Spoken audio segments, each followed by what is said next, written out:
আসসালামু আলাইকুম। আমি অ্যাকচুয়ালি খুব গুরুত্বপূর্ণ একটি বিষয় নিয়ে কথা বলব। যদিও পুরো বাংলাদেশ এখন বিশেষ করে শাওন কর্তৃক যে একটি পোস্ট আছে যে জুলাই সিডিআই কিছু একটা পোস্ট দিয়েছেন।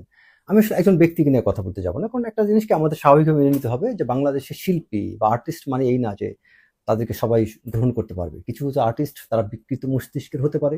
কিছু, কিছু আর্টিস্ট তারা উন্মাদ বা তারা নিষ্ঠুর বা তারা বিবেক বিবর্জিত মস্তিষ্ক বিকৃতি সম্পন্ন হতে পারে। এটা আমাদের শাওনকে দেখে আমরা মেনে নিতে পারি। সো এটা নিয়ে আসলে কিছু বলার নেই। মস্তিষ্কের মানুষ অনেক কথা বলতে পারে। ঠিক তেমনি শাওনের দ্বারা অনেক কথা বলা সম্ভব। তো আমি এই প্রসঙ্গে না যেয়ে যেটা নিয়ে কথা বলবো, আপনারা খেয়াল করে দেখেন বাংলাদেশের সবচেয়ে বড় একটি অর্জন এই মুহূর্তে কি? সবচেয়ে বড় অর্জন হচ্ছে এই যে সংসদ অধিবেশন হলো এই সংসদ অধিবেশনে বাংলাদেশের ইতিহাসে কখনই কি দেখেছেন যে সংসদ অধিবেশনে বাজেট পেশ করার পরে কখনো কোনো সরকারি দল বিরোধী দল পরস্পরকে কথা বলার সুযোগ দেয় বা বিরোধী দলকে বিশেষ করে কথা বলার সুযোগ দেয়, বিরোধী দল তার মত প্রকাশ করতে পারে এবং তাকে আলাদাভাবে সময় দেওয়া হয় এবং পরবর্তীতে প্রধানমন্ত্রী বিরোধী দলের নেতা দুজনে মুখোমুখি আবার বাক্য বিনিময় করে, এটা কখনো কিন্তু বাংলাদেশে হয়নি। এমনকি আপনার ভোলার একজন বিরোধী দলীয় নেতা যখন সেতু নিয়ে সংসদে কথা বলেন তখন ভোলার সরকার দলীয় এমপি, সরকারের দলীয় মানে সরকারের জোটভুক্ত এমপি ব্যারিস্টার আন্তরিক রহমান পার্থ তিনি কিন্তু হাততালি দিয়েছিলেন। সংসদে বিরোধী দল কথা বলছে তখন সরকারি দলীয় অনেক নেতা হাততালি দেয়, সরকারি দলে অনেক নেতা কথা বলছে বিরোধী দল হাততালি দিচ্ছে। তার মানে এটা এই না যে তাদের মধ্যে আওয়ামী লীগ এবং এরশাদের জাতীয় পার্টি যেমন নামমাত্র বিরোধী দল ছিল, গৃহপালিত বিরোধী দল তা না। বাস্তবিক পক্ষে একটা বিরোধী দল যখন প্রতিবাদ করে, সরকারের সমালোচনা করে, আবার ভালো কাজের প্রশংসা করে এবং বাজেটের পরে যখন দুইটা পক্ষ মতামতটাকে প্রকাশ করার সুযোগ দিয়ে দেয় পরস্পরকে, এটাই তো আমরা বাংলাদেশে চেয়েছি। এবং এর মাধ্যমে আমরা একটা বিষয় আমরা বুঝতে পারি যে জাতীয় ঐক্য যখন আমাদের জাতীয় ইন্টারেস্টে, যখন আমাদের জাতীয় ঐক্য হবে তখনই বুঝতে হবে আমাদের ন্যাশনাল সিকিউরিটি সার্ভ করা সম্ভব।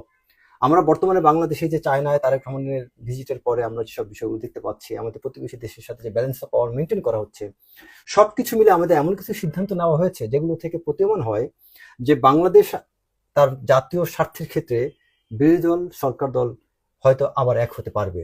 আমরা জুলাই প্রশ্নে আবার আমরা এক হতে পারবো।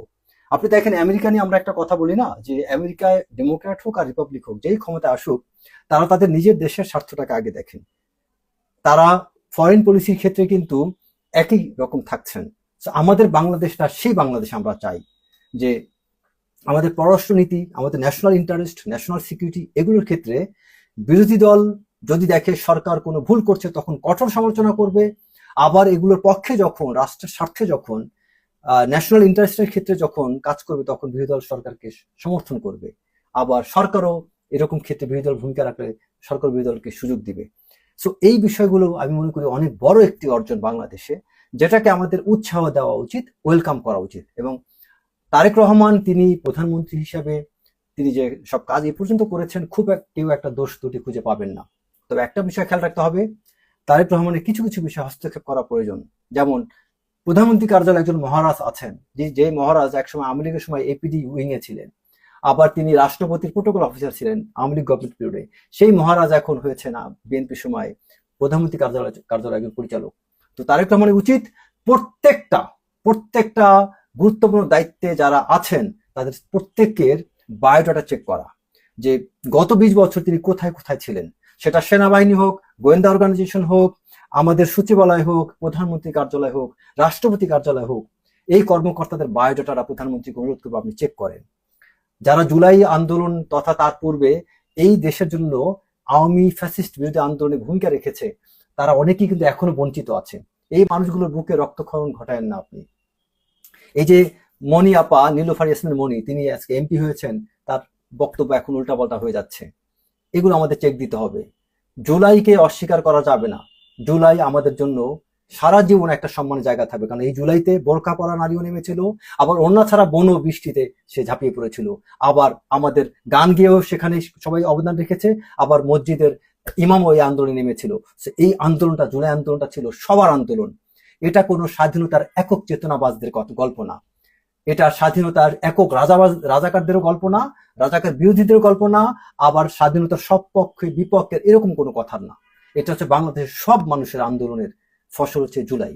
সো এই জুলাই আন্দোলনে যদি এককভাবে কেউ সুবিধা ভোগ করে, তাহলে তো সেই আওয়ামী লীগই হয়ে গেল, যেখানে আপনার সেই এক মুক্তিযুদ্ধের চেতনার নামে বাংলাদেশের জাতিগোষ্ঠীকে বিভক্ত করা হয়েছিল।